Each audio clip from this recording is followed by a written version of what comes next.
Hello, I'm Megan Jones and I'm founder of Curated Makers. It is a new concept to the high street, allowing big businesses and small businesses to collaborate via pop-up shops. I was working for big e-commerce retailers and I was hopping around job to job about 12-18 months, and I was selling mass-produced product and I just wasn't happy, so that's why I was hopping around my job so often. And I thought, what would make me happy? So I thought I'll use my skill set that I've got through digital marketing for these big businesses and help the little guy. So that's how it came about. I wanted to make money and know the person that was making the money behind it, and not just make the CEOs richer that I was working for, in all honesty. I am not a maker, and I think that's why the concept's working so well actually, because I can put all of my time, effort and focus into helping the makers grow, get more opportunities and get out there and sell their products. A lot of people have said they think that's the success of the concept is because I'm not a maker myself actually, and I can fully focus on helping you guys get new opportunities. So what's great about Paperchase at the moment is we're on a floor full of independent brands already, so they're already backing independent businesses, and this whole floor is dedicated towards that. We've just taken over about a third of the space, and in this pop-up shop there's 52 different businesses, a little bit of everyone's range. It's great that people like Paperchase and Debenhams last year and the garden centre I've just left are really interested in working with independent brands like ours.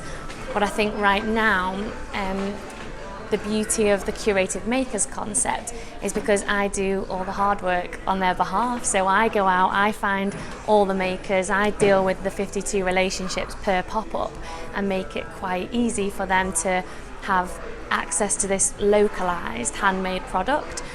So they're already doing it, and hopefully some of these makers might catch the eye of the larger retailers and buys could come from it.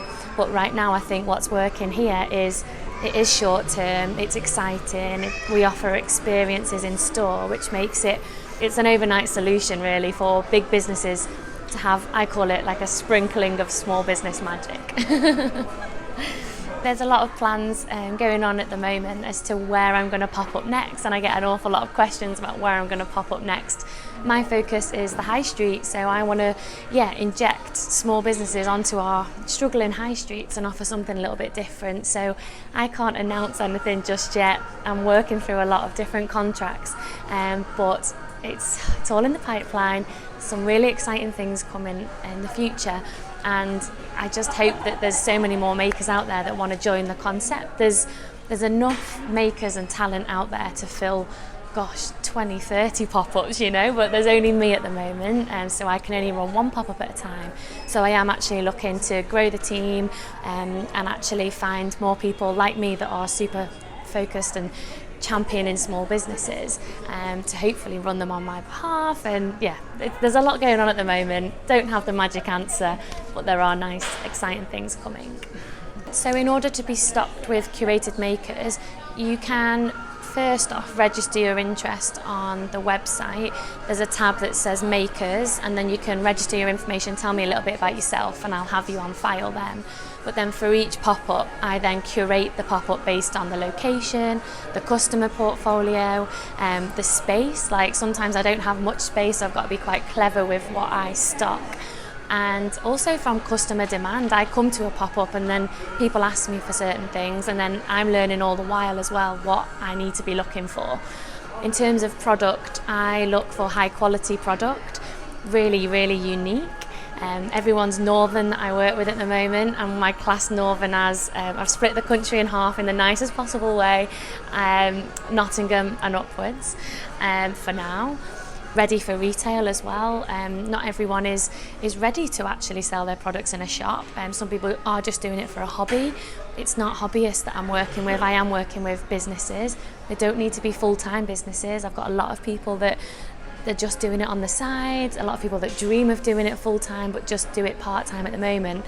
There is a lovely lady called Therese, and she runs an Instagram account called Small Business Collaborative, and she's just launched a new podcast called Let's Talk Shop, and it's there to help makers get a bit more of insight into the wholesale world, how to work with retailers, how to talk to them, what they need in order to get wholesale ready. And she'll be interviewing buyers of big companies like this. She'll be interviewing lots of different people from the inside of retail to try and help makers to get into shops. So I'd highly recommend Let's Talk Shop as a podcast. Because I get an awful lot of interest from makers, I've had over 1,000 makers now get in touch wanting to be a part of Curated Makers. I wish I could work with you all. One day I will hopefully work with you all. But what I try to do instead is offer meet-up events. There's such a beautiful community that we're a part of, and a lot of us work alone, that it can be quite solitary. So we try and host free meet-up events in city centre locations. I've only done one as yet, but it went down really well, so I'm hoping to do some more. And on the back of that, we're actually hosting an event called Creatival, little flyer, on the 5th of September in Manchester, which is more of a creative business conference, and it's there to help small businesses grow and to get in the mindset to meet other people that have gone through the same difficulties or successes and learn from one another. Also to get inspired by these great success stories like Leona from Indie Roller and Lucy and Chris of Lucy and Yak, and we'll be doing a keynote speech. And then there's a choice of 3 different workshops. There's PR, SEO and visual merchandising, and you can choose 2 of them, which are there to actually help you get into the mindset of helping to grow your business and think about things in a different way. And not only that, just to meet other creatives, have a lovely, lovely day in a beautiful venue, Manchester Hall. Please come, book your tickets.